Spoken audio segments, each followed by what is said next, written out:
on? This is Rad with another awesome episode of SOFREP Radio, and I have some very special guests today. I couldn't fit all 12 of them on my screen because it's just not working, so I got two of the horsemen from the United States Special Forces Green Beret unit that went into Afghanistan right after 9/11. Horses, hillsides, high altitude. These guys, I'm not sure exactly where they trained to get to that high altitude, but we're going to learn from Jim DeFelice and Mark Nutsch, who were these ODA operators and have written a book called Swords of Lightning. And you guys are going to have to check it out because we're going to talk to them about it right now. Welcome to the show. Hey, thanks a lot, Reddit. And first of all, let me just say that, you know, the hero on the show here is Mark. I just kind of hung out with these guys, drank their bourbon, and wrote down what they told me. And I just had the very great honor of writing the book with them. And, you know, Mark, Bob, and, you know, everybody else in 595, you're right, Jim. That went to Afghanistan. So. Yeah, because in your preface, there's like a breakdown of the team leaders and their rank and file, and I should pay more attention. I was looking for your name in that, actually, Jim, and I was like, "Where's Jim's name in the? Is he the 18? Is he the Zulu?" I'm like, "Where's Jim's name in here?" Mark, tell me about yourself too, please. Well, I got to say, Jim's Bob and I's hero for putting up with us for all these years to put this incredible book, Swords of Lightning, together. You know, we know far more now about all the support and the aspects around that incredible effort right after September 11, 2001, after America had been rocked by those horrific attacks. And then our team and a handful of other Special Forces teams that were part of the Task Force Dagger, Special Operations Task Force that was tasked with going into the country of Afghanistan to kill or capture Taliban or Al Qaeda wherever we found them, and to try to work with different militia groups to topple the Taliban regime. So there were so many things unknown about that. We know far more about that effort now. And over the years, Bob and I had kind of become the repository for news articles and photos and some of the other books that had been written about us previously, and just our own personal journals and interviews we had done for some documentary films. But then to hand that over to Jim, and for him to sort through all of that and put it down in an incredible first-person manner in my voice and Bob's voice, and to lay that out. Our book, Swords of Lightning, has been a years-long effort, and we're very proud of the fact that it's out now. Folks can check that out at swordsoflightning.com. You know, it lays out much more of the story and the real challenges and teamwork and leadership and just the crazy chaos of battle that we were placed into in the conduct of that historic unconventional warfare mission. You know, there's far more than they can show in the Hollywood movie 12 Strong. You know, it's Jerry Bruckheimer, blockbuster, renowned filmmaker. You know, the entertainment of that 12 Strong film and just the incredible cast that they had. There's so much more to this story that they couldn't put into a 2-hour film. And there's also an Emmy-nominated documentary called Legion of Brothers that's out there.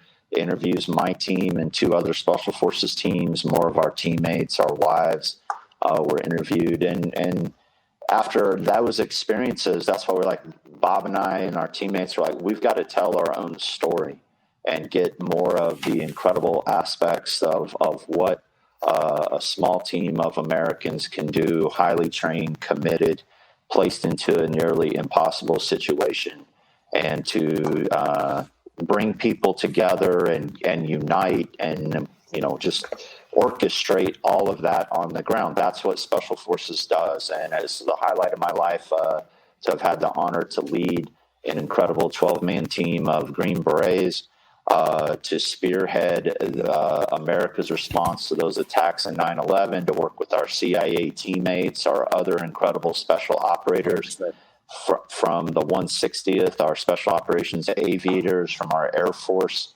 special operations aviators, as well as their joint terminal attack controllers, their combat controllers that would then come on the ground with us. The JTACs and TACPs that were thrust into that mission while it was already combat underway. Controllers, just our coalition. You guys were a task force, right? The larger 5th Special Forces Group headquarters was a task force, yes, with Air Force Special Operations and other Army Special Operations and our intelligence services all coalesced into that task force. That the larger task force was based in Karshi-Khanabad, Uzbekistan, and my Special Forces team, ODA 595, and another Special Forces team, ODA 555, were two of the first teams to be sent into northern Afghanistan on the ground. Our team went into the north. 555 was inserted into the Panjshir Valley, and incredible effort. Mountains, the caves, and all of that. That was where you guys were traipsing around looking for whatever you could, right? All of that. Yes, no, it looks like my screen has frozen. From my perspective, you're still clear though. I still hear you, and you're still coming through just fine. So it's cool. We do audio, video, and for our listener, we're only human. Okay, we'll get through this. So if you're coming through clear, are you hearing me just fine? Okay. Yeah, I'm hearing you just fine, and I'm seeing you and Jim move, but I have this frozen, crazy look on my face on my screen. But our team did not go into just to clarify, Rad. Our team did not go into the Tora Bora mountains area. That was later. That was much later. I want to say in the January, February timeframe. That was another Special Forces team, another incredible mission and everything. I believe that was the 572 ODA that went in there and worked with some of our Tier 1 special operators. But our mission was... Let me ask you a question. Let me ask you a question. I just want to let my listener know, on the ODA, right? You're there. You've gone and joined the military now. You've become, airborne qualified, jumping out of airplanes, infantryman. What's your specialty occupation? What's your MOS, the military occupation specialty that you are on the team, so that my listener knows what your profession, what your expertise is? Gotcha. So I at the time of that mission, I was the captain, the detachment commander, special forces officer with the 18 Alpha military specialty designator. But my background was active duty infantry. I was a ROTC graduate out of Kansas State University's ROTC program. Went on active duty into the infantry. That's what I had requested. And my completed infantry officer basic course, and then to Ranger school. I had gone to both airborne and air assault school as a cadet. Went off to Ranger school, proudly a winter Ranger, in that class of January of 94. That's when we started. And, at that time there was still 4 phases in the Ranger course. My class, and I believe for a few years after, we still had the desert phase out at Fort Bliss, Texas. And I was one of those students at that time. Got to my first unit. That was at the 101st Airborne. I was in a platoon leader in the Rakkasans in 1st Battalion of the 187th Infantry. That's the 3rd Brigade of the 101st Airborne. A very proud legacy going back as an airborne combat team back to Korea and Vietnam, and had incredible experience there at the 101st as a rifle platoon leader, and then as a company XO, where I got to lead as a young second lieutenant. I got to lead our 140-man company on live fires. My company commander had become a heat casualty And as at the time, I was the company XO and got to lead our entire rifle company in the combined arms live fires and things. So just incredible experience there. That's cool. That then was able to, I volunteered and got picked up to go to the Ranger Regiment to be a Ranger platoon leader. And I was in 3rd Ranger Battalion for a couple years as a platoon leader. And I loved being in the Rangers and just that mission and everything that you get to do there. That was my introduction. The best regiment's the 3rd, right? Ranger Regiment, the 3rd is your favorite. Then I'm going to have to assume, right? Well, I ask all my Rangers, what's your favorite? we get into that. Yes, I was in 3rd Ranger Battalion. Bob, Chief Pennington, our Chief Warrant Officer later there in Special Forces, when he was a young enlisted, he was in 1st Ranger Battalion, and so of course there's some rivalry there, and some of our other Horse Soldier Bourbon business partners, some of the other veterans that helped start that company. There were 6 of us that were from Special Forces, and one of the guys' wives and a bunch of people helped us start the Horse Soldier Bourbon Company. 4 of the 6 of us had served in the Ranger battalions or Ranger school graduates.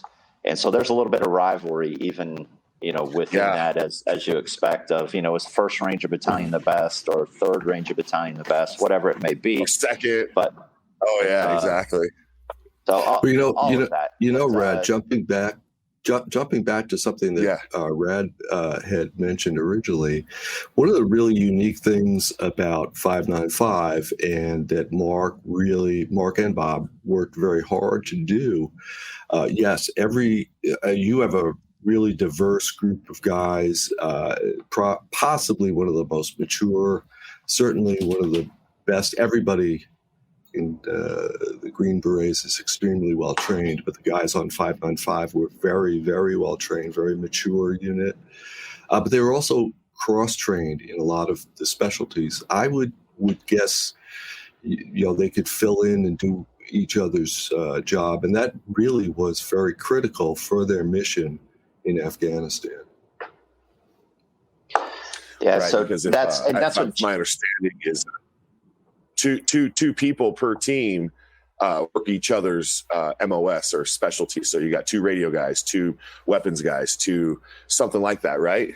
Similar? No, that you're exactly right. So coming out of the Ranger battalion as a platoon leader, that introduction to working with other special operations units, I wanted to be a part of that and have my career path track through special operations. So I volunteered for Special Forces and got through that demanding assessment selection course, and then on my path for language school and SEER training, and then finally was assigned to 5th Special Forces Group, where I was to command a 12-man team known formally as Operational Detachment Alpha 595. But when I got to that team, like a lot of these teams, they were in a rebuilding phase. So I made the 6th guy on the team, and often we don't have enough captains or warrant officers that make it through the pipeline. And so our team sergeant, he had led that team, even though they didn't have an officer or warrant officer for nearly 18 months. And so they still had deployed into the Middle East and done a number of missions. But as that team built back up over the 2 years, I had the honor of being their commander. Before 9/11, we had deployed 6 times into the Middle East and Central Asia. And but to talk about that team then, so I'm the captain, I'm the warrant of that team. In the movie 12 Strong, Chris Hemsworth portrays me. Chief Warrant Officer Bob Pennington is portrayed by Michael Shannon in the film 12 Strong. Yes. And to see all of our teammates portrayed. So we're a 12-man team is manned and equipped to split into 2 6-man sections, just like you're saying. Bob and I make up the leadership of that team, along with the team sergeant, the senior sergeant that's come up through and is the continuity on these teams. And then we have an 18 Fox, that's an intelligence sergeant. So the 4 of us make up the leadership of that team. The other 8 guys there are 2 sergeants in 4 different skill sets. There's 2 weapons sergeants. There's 2 communications sergeants. There's 2 medical sergeants, and there's 2 engineers. And our team uniquely, as Jim said, was a mature team. Our average age was 32. 5 of the guys were already Special Forces combat veterans from the first Gulf War. 9 out of the 12 were Special Forces qualified snipers. And our team's mission focus was unconventional warfare. That was our mission focus. And we cross-trained a lot, as Jim said, whether it didn't matter if the medics, I don't have to be as proficient as these subject matter experts, but I have to know how to lead them and help resource them and support them. Correct. And depending on what the mission or the task was, the rest of our team would follow and support whoever was in charge of that task or that movement or that aspect of the mission. But you had to be able to support them. It was a given that we could shoot. We could shoot American and foreign weapons, crew-served weapons. Right. That was a given. As I said, I use our medics as an example. I'm not expected to do the field surgery, the deeper care that they could do, but all of us are cross-trained to support our medical sergeants, specifically that, do I know tactical combat casualty care? Can I render first aid to myself or my teammates? Triage. And can I help him triage in a mass casualty type of situation? Can I help our medic under his guidance and direction? And a number of us got involved, helping our medic in field surgeries, if you will. And our medics, they so were many different. I use that as an example of I'm taught basics explosives, but I'm relying on our engineers that are the demolitions experts and understand more of the mines. You know your weapon, but you have a Bravo who knows every weapon, right? Yes. You know yours, and you understand the functionality of an AK, and you understand it, and you're proficient. But this dude is like a savant, right? So it's like, yeah. So we cross-trained, right? Like the guys a lot. Morse code. Yeah. And that's by cross-training. We would go on a mission where, hey, I'm not officially the communications sergeant, but on this particular mission, I'm going to act as the radio operator, and I got to know everything about putting that radio into operation and making those calls and loading crypto and that torture device. Yes, the battery referring to. Yeah. Yeah. My dad said. So my dad was an 18 Echo, right? And he said everybody cranks back in the 80s. Everybody. He's like, everybody cranks. 5 minutes. Everybody gets their field fitness workout on with that torturous device. But you bring up a point though. Power management in an unconventional warfare scenario of those batteries are your lifeline. Well, all those batteries, weigh about 5 pounds and they'll last about 24 hours. And so power management, when you don't know when your next resupply is coming, is critical. And, you didn't have your radios on all the time. We would use solar panels to help charge up the batteries and things like that whenever you had a stop. So there's so much to this mission. Again, some of these aspects, we wanted to get that down into our incredible book, Swords of Lightning, and talk more about those aspects that you're talking about, from small unit tactics to working with allied partners and building trust to calling in airstrikes and resupply drops and just what the day-to-day was like for our whole team in that very challenging situation. Right. There's the 12 Horsemen, right? It comes from, for those that are listening and you may not know the story, is you guys used horses and donkeys, I imagine, with all of your gear on the backs of them, like old miners going to look for gold up the hills. And you would see like a donkey just keep going up the hill, and, SF guys riding the horses, maybe with their sleeves ripped off, I don't know if I can envision that or not, but maybe that's Chris Hemsworth. Yeah, there. I don't know. That's kind of the Hollywood version. The donkeys were totally incredible, but the other thing, think about it. How many special forces ODAs train for horses? And Mark, how did you know to train all 12 guys for horse? Oh, wait a second, that didn't happen, did it? Yeah, I grew up from a farming and ranching background. I grew up rodeoing as a young kid in Kansas and in the Midwest, and competed at the high school level, and then I rodeoed for 2 years at the college level. But I then went on active duty. So back in 2001, very few, if any, of our special operators were being trained in how to ride horseback, right? It's the 21st century. We're going to use helicopters and ATVs or motorcycles or buggies. The four-wheelers, the dune buggies, right? Right. So it kind of came as a surprise when our CIA team, as we met them just hours before they would be flown in by special operations helicopter, that hey, we need to be prepared to ride horses. And so we thought, okay, it'll be an initial one-time kind of move to get us somewhere. And then after the CIA got on the ground, they started to report back of, no, this is going to be the main mode of how we're going to move around on the battlefield is by horseback. And that was working with General Dostum and his Uzbek militia that I consider, had a very strong horse culture.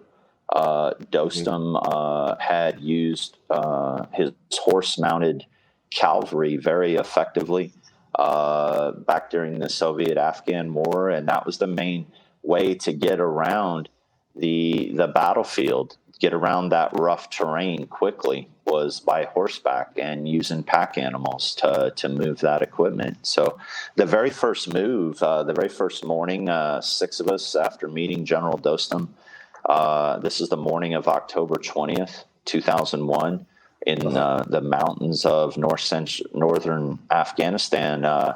We have this meeting between General Dostum and the CIA and my teammates, and he is just a fire hose of information, everything we didn't know about the Taliban and Al-Qaeda. He's starting to show us on the map where they're at, and names and unit sizes and their capability and the history. And I asked him if he'll take us to show us the Taliban, get us to the Taliban. Show me. Yep. Where are they at? And there, right so there. He agrees to do that. And 6 of us mount. Six of us would mount horses quite quickly for the first time and conduct that initial move. You didn't know how far it was going to be, and it was fortunate. It's by fate that I had that background in riding horses. One of my other sergeants. Now wait a second. Wait a second though, Mark. You have to be fair. I mean, Bob says all the time that he had quarter horse training. Yeah, he does. That's you put a quarter. Tell it. Bob gives me, and the guys that give me a hard time about having quarter horse training, and that was when Mom and Dad took him to the Walmart or something, and they rode a mechanical quarter of the horse, a horse, and maybe they went to a summer camp as a kid and rode some trail broke horses, in a line or something. This was not that. That's what I did growing up, right? I had that opportunity. That was me growing up.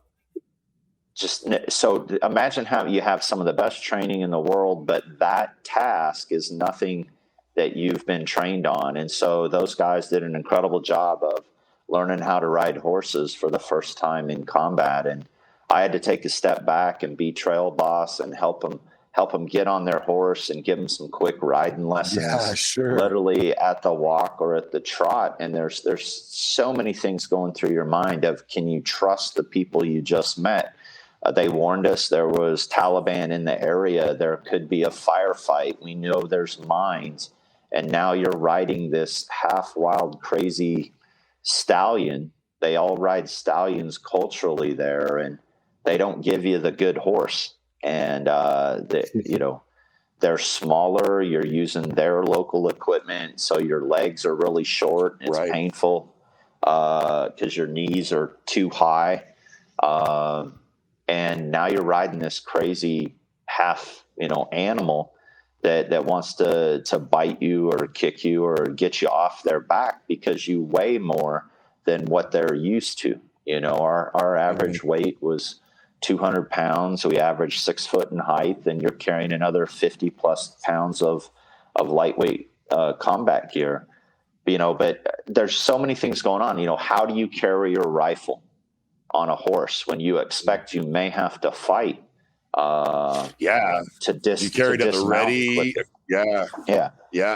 How do I? While you're holding the reins. It's like what you put them in your teeth. You put the reins in your teeth, and you put the pistol, and you know. Yeah. I thought you were going to say homie, gun. I bet you. I'll believe you. I'll let you say that's a joke. Yeah. But man, wow. I grew up, in a ranching family in the Western cowboy culture in the U.S. And, sure. I grew up watching, Clint Eastwood and John Wayne and, reading about our frontier cavalry or our Civil War cavalry that was on horseback. And so all those lessons were kind of quickly coming back to the forefront of the tactics. How do we adapt what we're doing on horseback to have tactics to ensure our security or our safety? And all these things are going through your mind that very first movement. The guys are just doing an incredible job. We're trying to figure out what gear do you leave behind. I'm giving Bob a quick contingency plan because we're not sure how far we're going or where we're going, but we will establish communications once we get there and call you back. And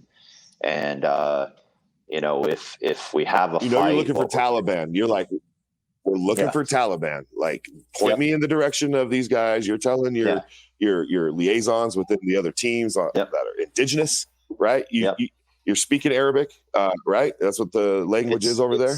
And the foreign fighters, the Al Qaeda, predominantly speak Arabic. A number of my sergeants were fluent in Arabic from their many deployments into the Middle East.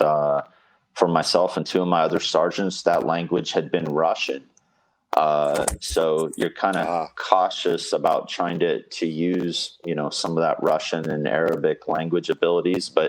And we had some Uzbek from our basic understanding of some of that, some common phrases and words and things from our deployment in 2000.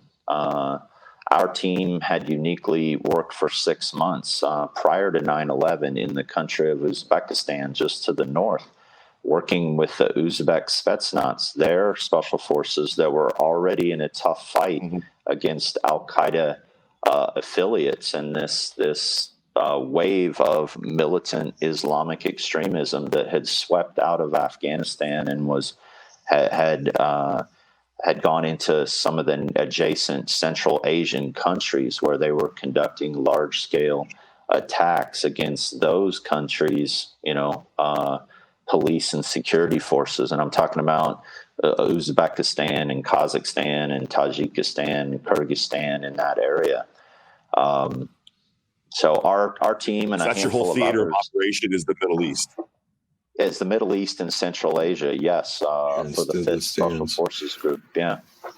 But Mark, 5th Group, right? And so, ahead, Mark, that is actually something that that sometimes can be hard to explain. The language, there was a huge language barrier. Yeah. You guys did get some translators. But the thing that was remarkable to me was how you and Dostrom obviously, could speak English, but you guys communicated, you clicked right away. And I know there was a lot of hard work on your part and probably on his as well, but how that relationship, it's a remarkable relationship. And your mission could not have succeeded had you not been able to work with him. Yeah, that initial conversation and everything was facilitated by our CIA teammates that are fluent.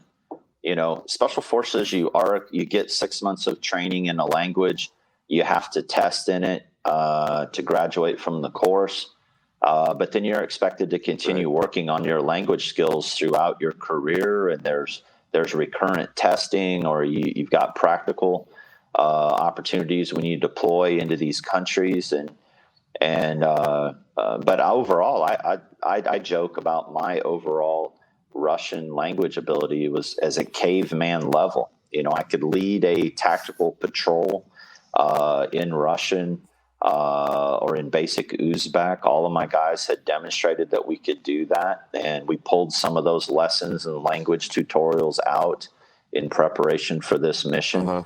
But we relied, for the deeper conversations, we relied on two of our CIA officers.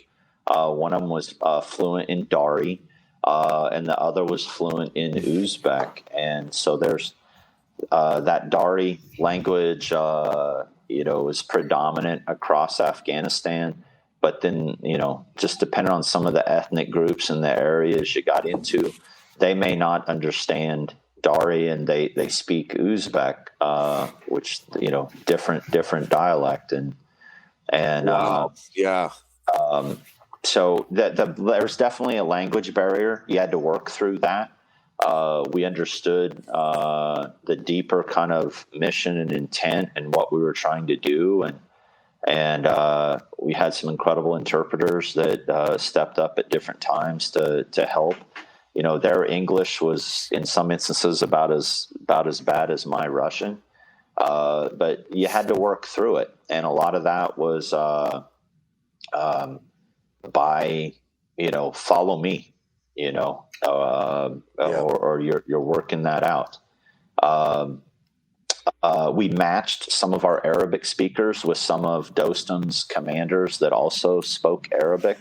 Again, we had another commander that could speak some Russian. So we matched one of my sergeants with them. And, one of the your team has to adapt to their team, but their team also has to adapt to their own team. It sounds like it's like you've got guys over there that are speaking Arabic, but maybe not speaking the other language of the same indigenous people over there, right? Like they're kind of also just blended. Yeah. And you're trying to learn that, learn some basic phrases from the people you're working with, and have a broader understanding of the culture and the customs and courtesies and things. But because of our team being was there a night or a day? Was there a night or a day that you guys, everything just seemed like the war had stopped and you had like a barbecue with everyone and it just seemed surreal, like we're in this country? Was there a day or a moment where you guys all had a toast together? There may have been some vodka and some bourbon involved at different points in that. To say it was a barbecue, I don't want to. To me, that's kind of misleading. I would say it was more of what they call a goat grab, where they have made. Tell me it's that horse game.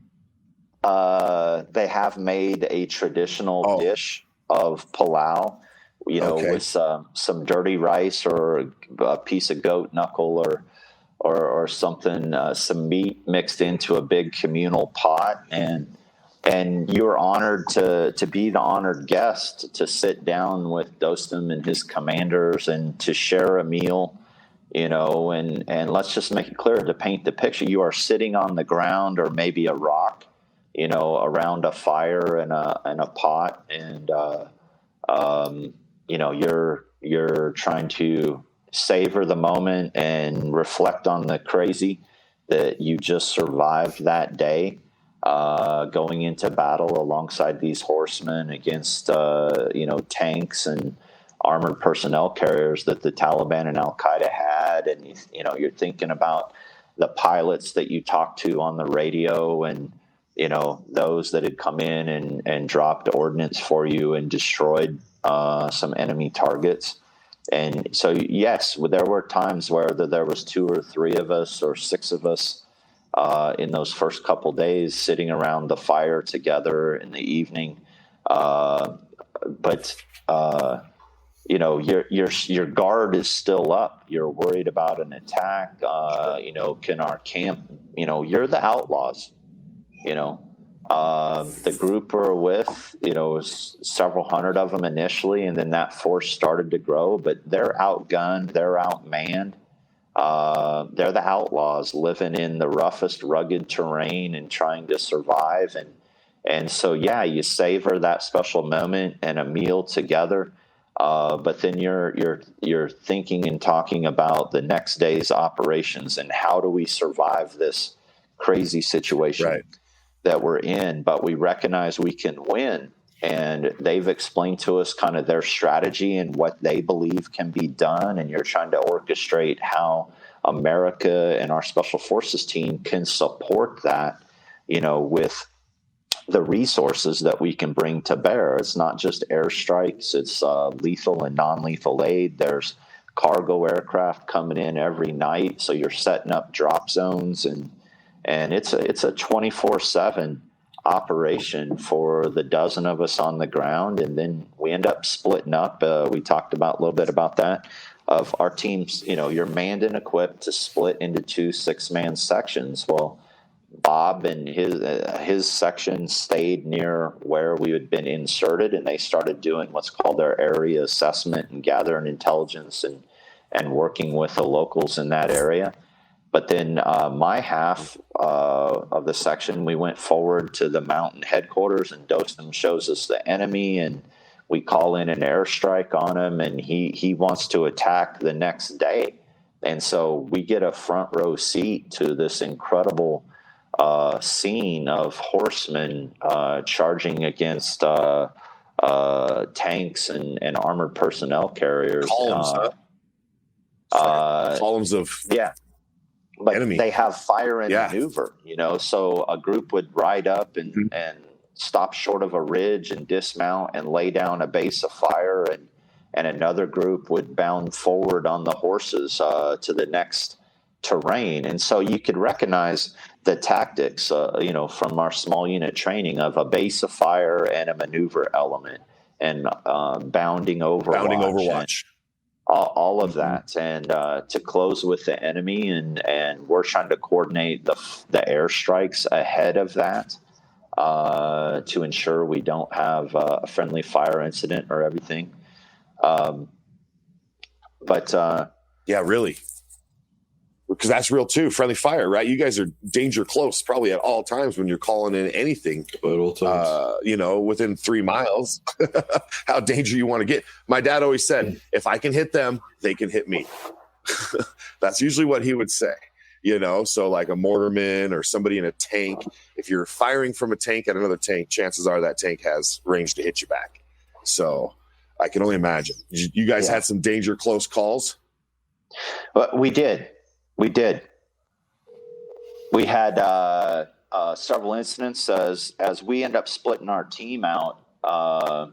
We recognized we could win, but we've got to split that 6-man section into a 3-man cell, and to get that fire and maneuver element, right? So we split up into 2 3-man cells, and I remained with Dostum and the leadership, and 3 of my sergeants, they go with another commander, and they get another piece of terrain so that we get another look at the enemy, and we're able to utilize, those perspectives and make some tactical gains and attack and destroy the Taliban. But we recognize that was a successful model, so we got to split our entire team down further into 2. We split into 4 3-man cells, and we put each 3-man cell out with a different commander. That would be in a different county, and we got 2 of our special Air Force JTACs to come in. That gave me 5 satellite radios, and they would is what allowed us to talk to our command and split up and decentralize in that manner. And I continued to move with one of my communications sergeants around the battlefield, and would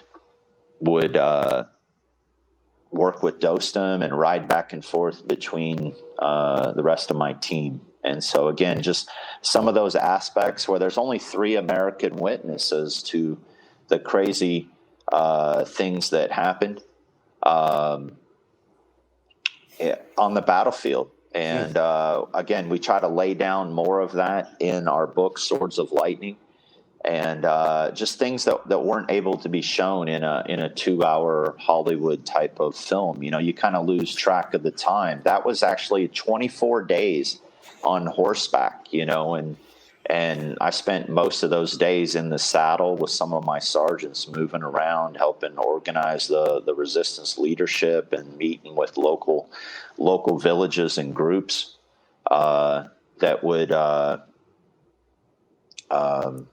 we needed their support. You know, this is what Special Forces does. You have to keep the support of the populace, and you got to work by, with, or through local partners.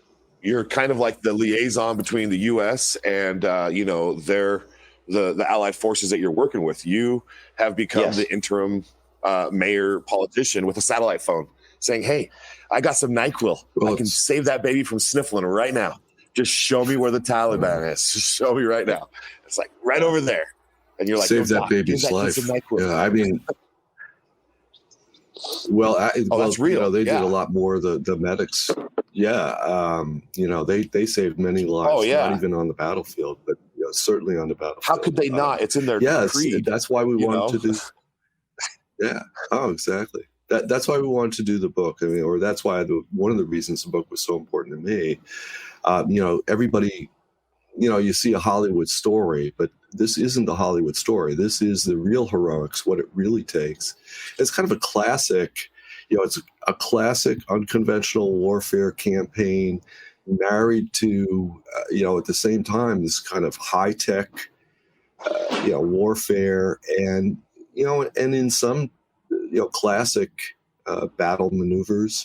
And Mark and I one day were even talking about some of the things that, you know, went on in terms of a strategic and tactical movements, very similar to you know, Civil War battles. So really a fascinating, I mean, their experiences are fascinating on many levels. Well, I'd imagine that if you're hunting somebody up on the cliffs, they're on the cliffs too. It's kind of like the whites of your eyes at that point, unless somebody has air power to decimate that cliff. Okay. If it's mano y mano, right, you're within 100 yards of each other. You're all close quarters at all times, right? It's not just, so I think some people think close quarters is like you're kicking in the door of a house, right? But sometimes close quarters is a football field even of, you know, combat. I could imagine just. No, you're exactly right, Rad. You know, that field can be, is it you know, 100 meters apart? Is it, in the case of a lot of this, it was, are you within effective machine gun fire from a PK machine gun, you know, that 7.62 round, you know, so are you within 4 to 600 green drum meters? Magazine on the bottom of that gun, you know, it's ugly. It wants to come at you. You're dealing with big, are huge, you within, are you within and again, that's max effective or, you know, effective range, but that maximum range, you know, that can reach out over 3/4 of a mile, and they would use plunging fire, right? So they're just aiming that machine gun up in the air and sweeping it back and forth, you know. Mortars, they had 82 millimeter mortars. They had rocket grenade launchers, you know. So are you within range of an RPG that they're just launching in the air? Back and forth, and it was mutual. You know, our allies are doing that as well, and you'd be having some old Car 98 that they had. Are you within range of that guy? You know, it's like, what's, you know, and so the Turkish see all they still fire around. They, you know, the Dishkas, what we equate with our M2 Browning 50 caliber, you know, that Soviet version is a 51 caliber Dishka that would be truck mounted or something. And you see a technical truck like roll out. And Toyota, right? Yeah. Like some dude on the back of a Toyota standing up, pulling the trigger. And then the real bad boy on the battlefield was a truck-mounted ZSU 23-2. So that is a twin-barreled 23 millimeter cannon. It's an anti-aircraft weapon system, but they didn't have the technical radar to guide the gun. But they would use that gun in a direct fire roll. They'd back up on a hillside and level those two twin barrels over the cab of that truck and just unleash in a direct fire roll with the ZSU. And those were the deadliest thing on the battlefield, or intimidating, because it's slow for them to position it or fire it. But man, once it got cranking, and it would lay down. It was a pillbox. It was a position. Yeah. Yes. It was like, you got to get rid of it. We had to take them out, either with an airstrike. We witnessed incredible valor on several occasions of the Allied horsemen, the militia horsemen, flanking and attacking a ZSU 23-2. And they're galloping up with their AK-47s, and they would, gun down the crew and capture that critical weapon system. And so then now we're using it later that afternoon or the next day. But we witnessed, countless acts of valor and courage and teamwork from our Afghan allies. It doesn't make it into the person's, personnel file. That's something that you have up here in your head. Exactly. You'll always know these things about these people and all of the valor. And I think one thing that I read, and Jim and Mark, that you put in your book when I was reading the beginning of it, was we're all soccer dads out here, right? And like you said, Jim, they're a mature crew, right? So I can only imagine. My dad got out in 91, 92 because of a seizure and some medical issues. He didn't want to get out. So after 91, 92, my dad was dedicated baseball dad. All day he would train me to play baseball, be every single game, tracking every single hit I did, baseline drive, everything in the scorebook. My coach relied on my dad more than the coach relied on himself. My dad just sat in the stands every single game. And that guy, the same guy that you are, the same guy that Bob is, and the same guy that spoke to me. I almost want to kind of cry because I love my dad and I love you guys so much for what you do for our country. You chose a job that chose you. Okay. Yeah. So it's to be in special forces or in the special operations it's a calling. It's a passion. It's a commitment.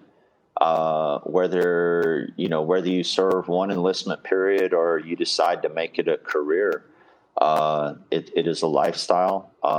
It is tough. It challenges you in every way, physically, mentally. It is a thinking man's game. But you work with some of the most incredible people that push you. I never thought of myself as being the fastest or the best runner or everything. I always felt like it was more of a marathon versus a sprint. And it's just having the heart and the passion of you don't quit. Stubbornness, tenacity. Not to let your teammates down. Don't quit on yourself. Take another step. And I see that a lot of these lessons relate. A lot of these lessons relate. My dad has a turtle around here with his stripes on the back. His Sergeant First Class stripes on the back of a turtle. This golden bronze turtle that he has, and got it somewhere, but. Because the turtle wins it. He's like the turtle. That was his thing. His team's thing was the turtle. And Godzilla. It's being steady and consistent to perform. Yeah. And again, you don't know, is it a sprint or is it a marathon today? And a lot of our special operations training is designed that way. So when you go through selection and assessment, they're looking for people that have the heart, have the passion, have the commitment. And don't quit, regardless of what's thrown at them, whether it's an impossible situation or, when they line you up in the morning at Special Forces assessment selection training, hey, we're doing a run or it's a ruck march today, but they never tell you how far you're going. Is it a 3-mile run? Is it a 5-mile run? Is it a 12-mile ruck march today? And the response is always, hey, do the best you can. And there's some lessons in that of you don't know the standards. whether you're in a business today, you know, who are you measuring your success against? Another competitor or your own company? And just do the best you can. And who really is more qualified to scrutinize that than yourself? Am I doing the best I can? Am I giving 100% today? Am I being strategic in growing my business? You know, or am I distracted and I'm chasing rabbits? And so I enjoy talking to corporate groups as well. I'm with Kepler Speakers Bureau, and I get to meet all kinds of people, whether they're in law enforcement or they're construction companies or medical workers. And there's so many lessons that apply broadly to the general public here, and just people in their everyday life of whatever adversity you're faced with. Just keep going. You know, figure it out. Think your way through it. Take that another step. Take some calculated risks to improve your situation in your life. Move forward. Yeah. Yes. Yeah. 100%. So, keep your head down and move forward. Just keep moving forward. I run war games here in Salt Lake City, and on a large scale, anywhere from 2 of us out there doing it to 300 of us at a time. And it's the same thing. It's just keep your head down. You know, I got to organize the event. I've got to put things together, provide the place to play, the equipment to do it with, the teams to fight against. So basically I take on the commanding role of putting in organizing the assignment. And then we delegate it out to all of our teams. And basically my airsoft team back in the day was helped develop by my dad and some of his guys. They're like, look, if it ain't broke, don't fix it. Right. So you need someone that creates the games. You need someone that, you know, maybe brings the water every game. You know, who's that going to be on the team? And so we start to create that style of synergy out here. And now we do large war games where we get guys like yourself or even Jim or myself. We go out and we do these war games. And somebody may not have got a chance to join the military. They may have had asthma. And the closest thing they get to do is read your book, or they get to maybe come out and play war games with me because they never got the chance to wear the gear. So, you know, we do a lot of positive working with the veterans out here, you know, and those never got to serve. They never got a chance. I mean, like the song says, you know, 3 Green Berets out of 100 are going to make it. You know? Yeah. Ballad of the Green Berets. That's right. You know, since we're talking about business and stuff, and how some of the lessons that you know, that Mark and the experiences that Mark and the guys kind of went through, I mean, that's a perfect lead in to talk about bourbon. Not that bourbon needs something to lead into, or an excuse to talk about, but it happens. It's the entrepreneur skill set. Exactly, Jim. You know, like these guys are National Guards guy. They have daytime jobs. They join the military to serve their local community, and becoming a Green Beret makes you 24/7. So, you know, these guys go out and they are, you know, lawyers and fathers and, you know, doctors and, you know, cab drivers. Okay. Your local paramedic that comes to your house is probably maybe a Green Beret who's just doing that job until he gets the main call. And so, you know, these guys come together, and then all of a sudden they have to put their skill set together, and they have to all be like on a team, and there is a coach and a captain, and that is Mark, and he expects his team to get the job done and play their positions. And I bet you it's like I say, hey, I'll take the leashes off all you guys. You go do your specialty, but when I blow the whistle, I expect you all to come back and just say, hey, what's up? It's really get your job done.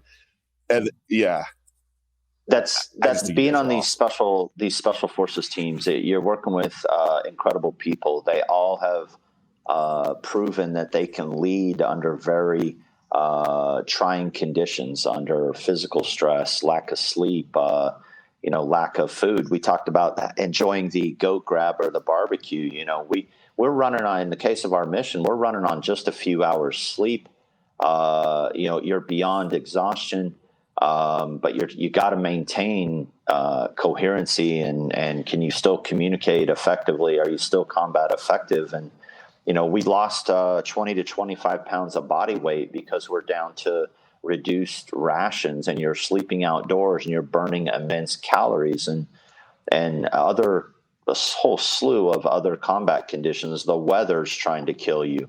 you're getting snowed on, or it's freezing cold, or you have to cross an ice cold stream, and your feet are wet. Seriously. So all these guys on these teams have proven that they can lead under all of these conditions, but then not only can they lead, but they can be incredible teammates to support each other as well, and just keep pushing each other to the next level.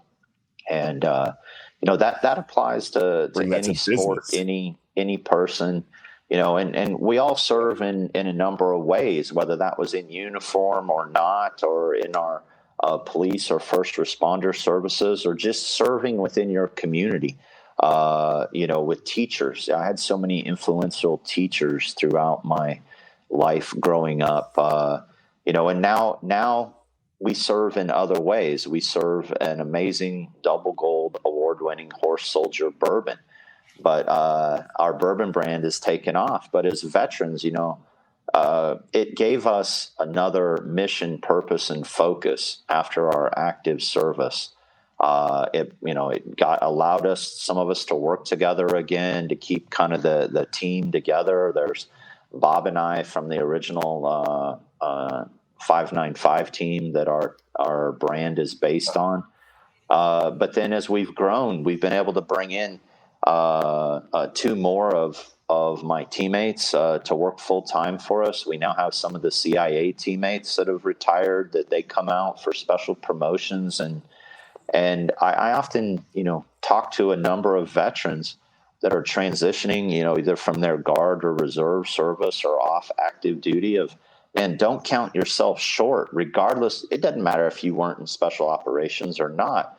You've learned so many skills. You've learned how to manage people. You've learned how to lead, whether that's a four-man fire team or a squad or whatever that may be. Really, you can take doing 100%. You can take so many things like roll call of your unit is inventory of each person. You're making sure that your inventory is all there because you need them for your product placement. Because I'm just saying, our number one thing that America exports is its military. That's the number one thing that we have, that we export, is our military. It's the best. And everybody wants to replicate that.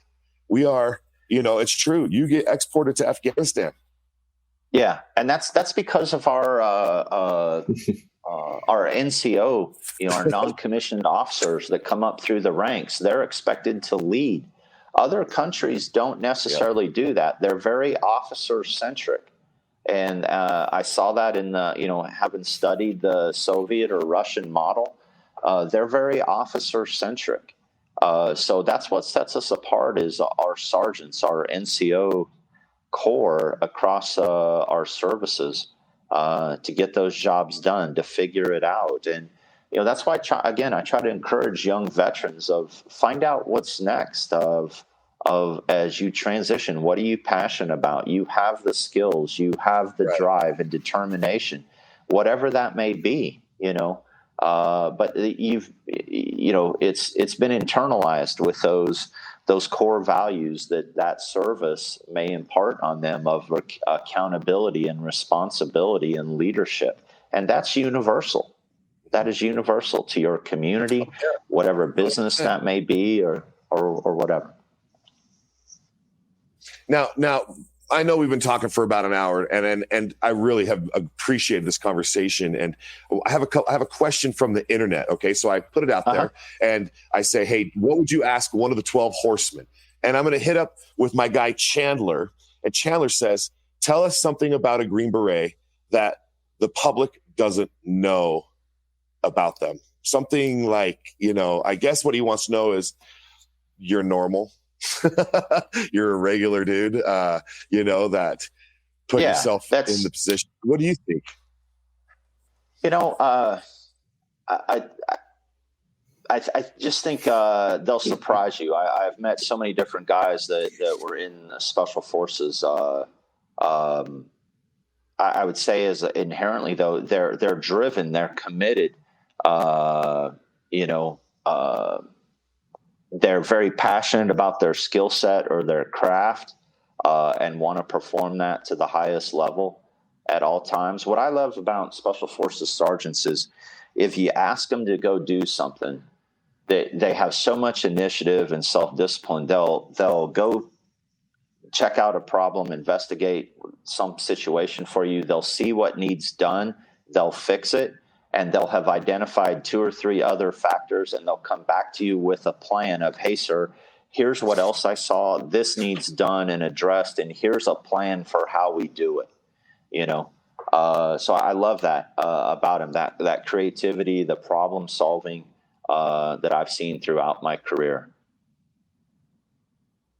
That's a very cool response to that. And thanks for your question, Chandler. That was on my Rad Rockin' Instagram account. Now, Jim, when you were writing this book and you decided that you were going to tackle this and interpret his words into the book, I mean, how? you did that. Yeah, it was, they unloaded all sorts of information on me, and, basically a fire hose of information. Actually, it's more like dumpsters full of information. But they kept me going because they were just starting, with Horse Soldier Bourbon. And they promised, Jim, we'll keep the glass full as long as you keep writing. So I had a lot of incentive. They're really good guys. They're very, the one kind of necessary thing. I could use some bourbon over here. A book like this, right? Well, I'm sure Mark will send you some. You have to be very open. You have to be very candid. And they were willing to talk about, this was a phenomenal mission. It's really a textbook case. But they were very open about, mistakes that they made, and that, their interpretation of mistakes by command and other thing. And that was one thing we want. We want this book not to be the Hollywood version of, what happens. And hopefully we achieve that.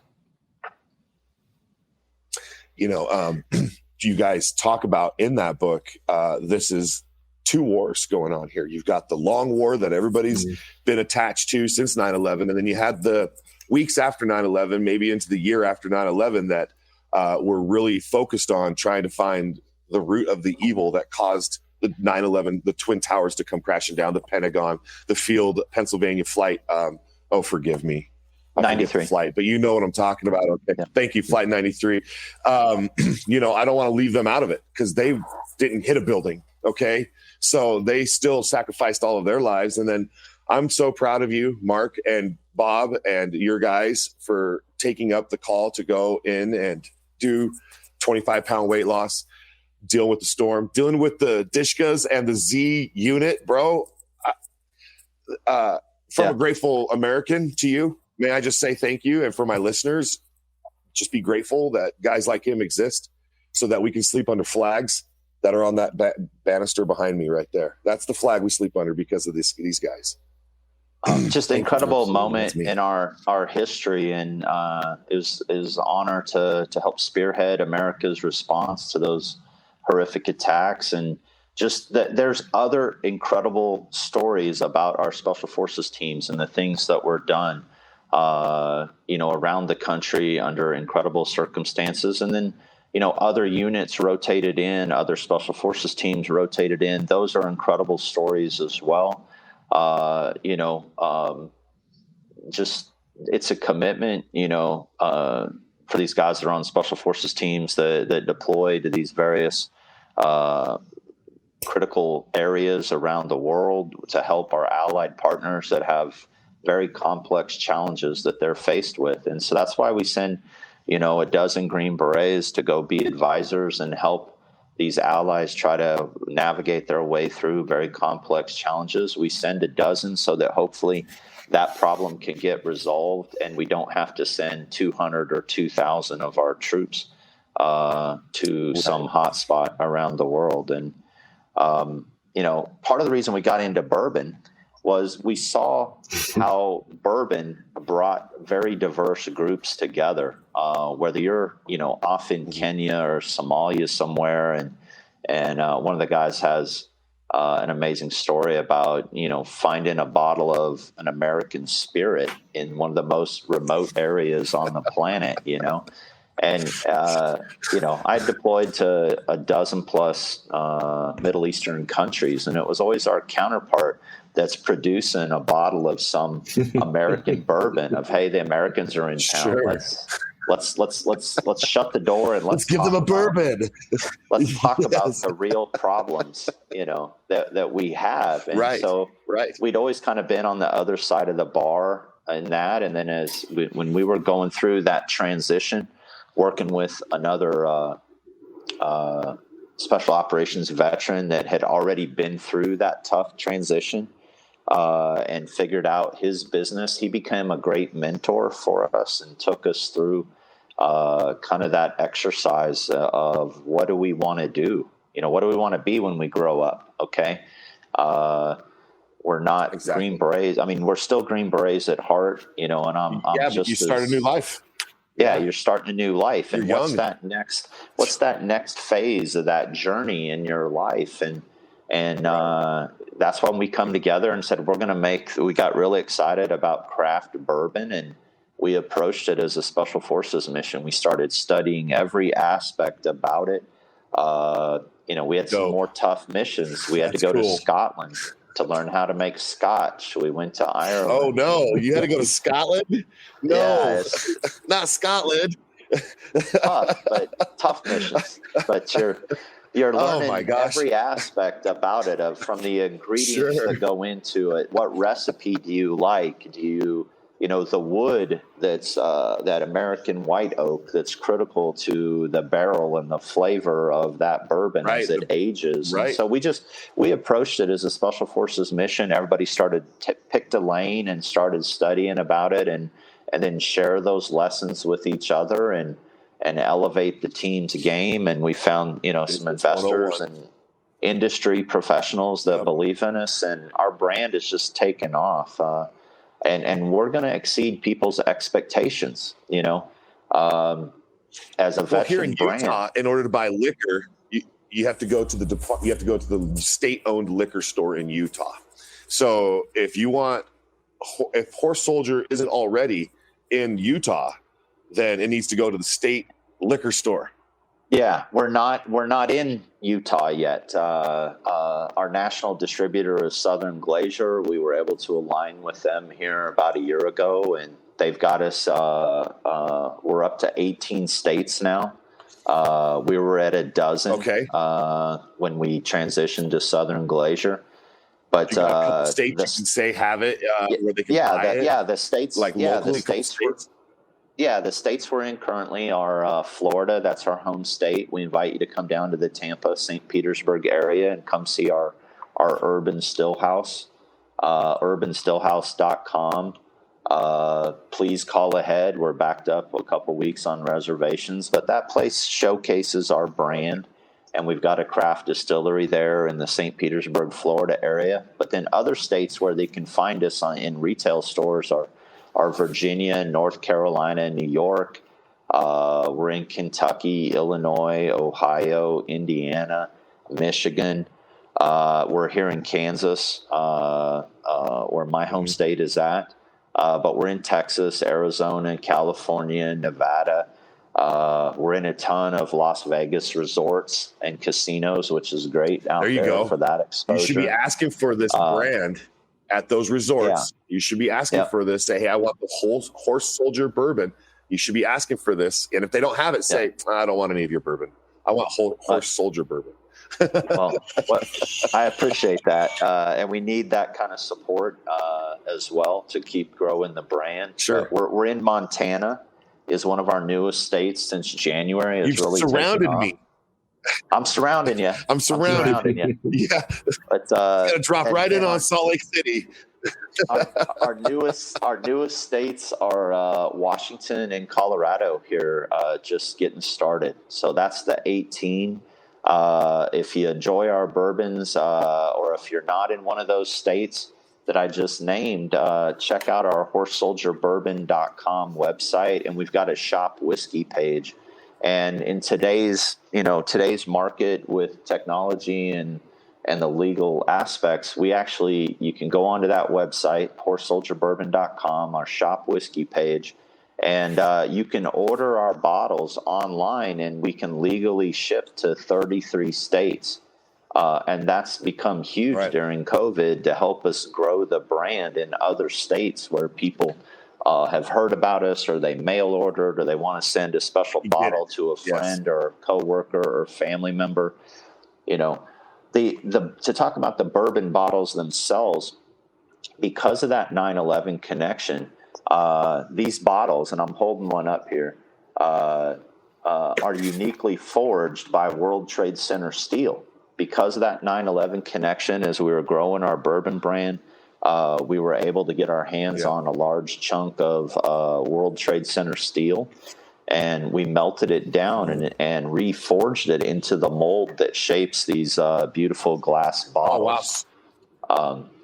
So it pumps those out. Yeah. I invite people to check out our Horse Soldier Bourbon YouTube channel. We got a dozen plus videos about our brand, our backstory, our award-winning bourbons, some of the adventures we've gone on into Normandy, France, or to Saipan, or there's a video also about our bottles being forged at the bottle foundry, at the glass foundry is what I'm trying to say. That shows that World Trade Center steel being melted down and it reforged into the mold that shapes these bottles. So there's a lot to our brand. Again, I invite people to our Horse Soldier Bourbon YouTube channel. You're going to see some videos there, some tough days of Bob and I nosing through some of our bourbon barrels to pick some of our special limited release offerings, but the brand is growing up. I can only imagine. I can only imagine having to sniff all day and like take a sip. Yeah, nosing it. Bob has the incredible nose. I wish giving that a whiff. Have joined us today, but Bob, all three of our products were recently awarded with double gold in the San Francisco Spirits Festival. So all three of our core bourbon bottles that you can find on the stores or that we have for sale, all three of them won double gold just a couple months ago in San Francisco. And that's a very prestigious competition. It is 100% on the juice in that bottle. They do not know your brand name or your packaging. And so to have all three of our bourbons win double gold is something very special. It's something we're very proud of.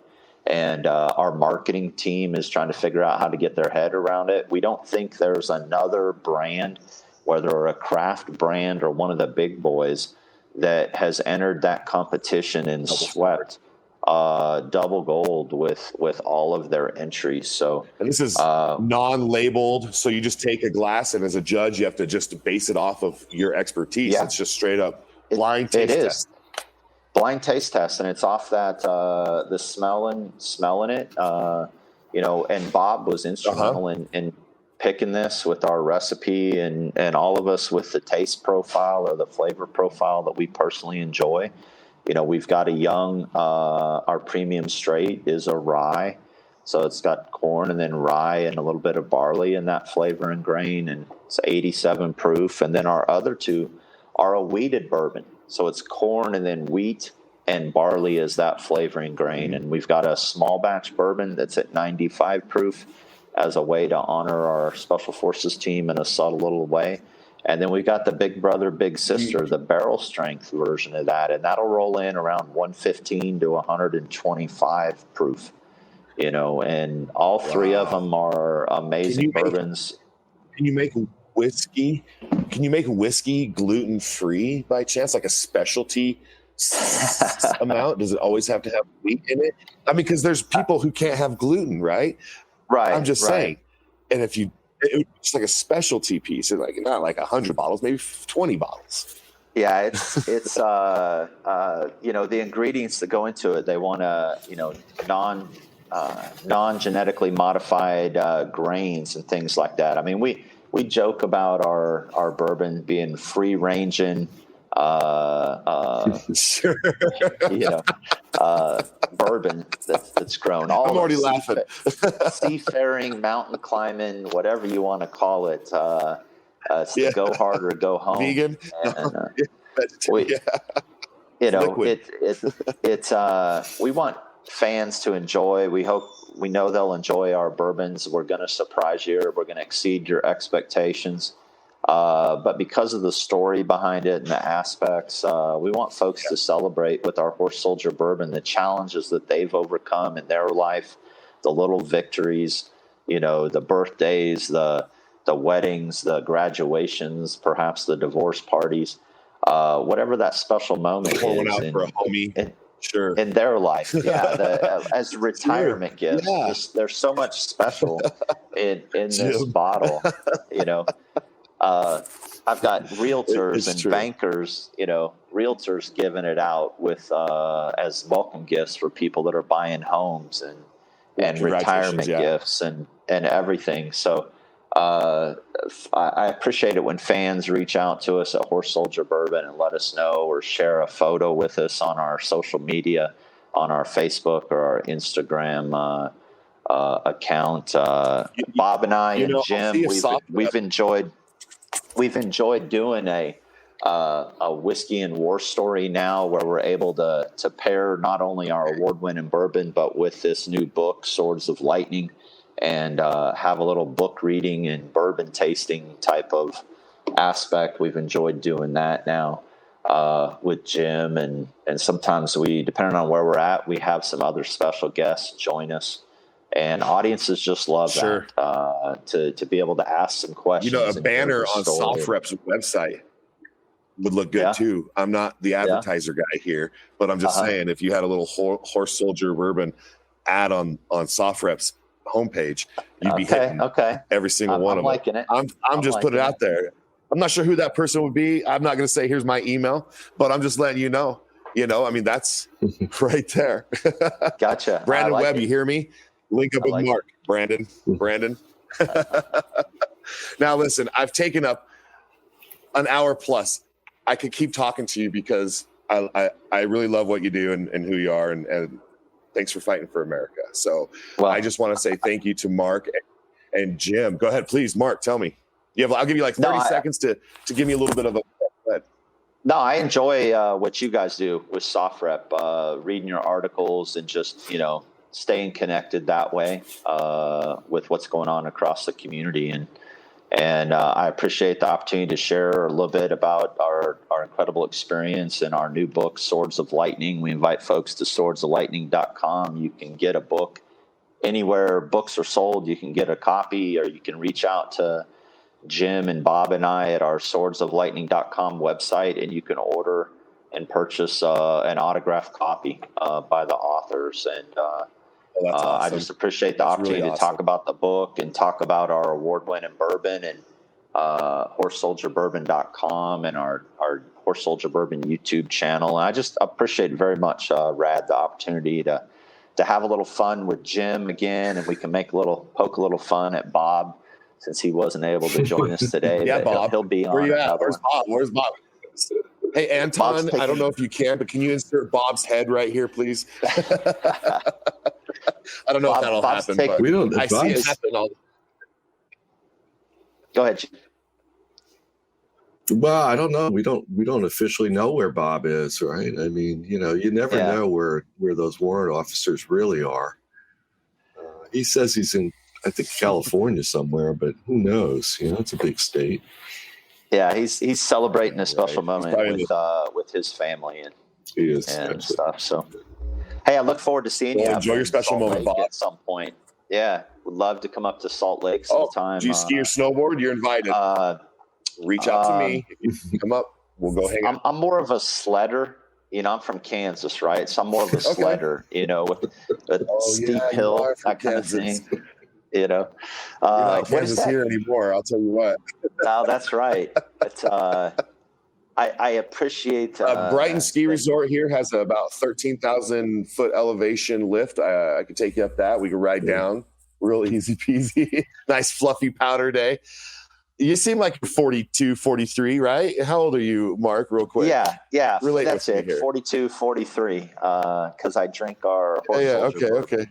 Keeps me young. See, It got 44, Bob 44 right again. here. See? Yeah. Brought Jesus back himself, bro. Don't even start. Jim wrote an amazing book. Listen, I'm gonna. Thank you, guys. Thank you, Rad. And thanks. You're very welcome, and thank you guys. And a salute to you, sir, and to you as well, Jim, for writing those keys out and making that book happen. So go check out Swords of Lightning and horsesoldierbourbon.com. And I think you'll see a banner on SOFREP that'll lead you to the website one of these days. So thanks again to Mark and Jim for being on SOFREP Radio and you, the listener. All right, peace.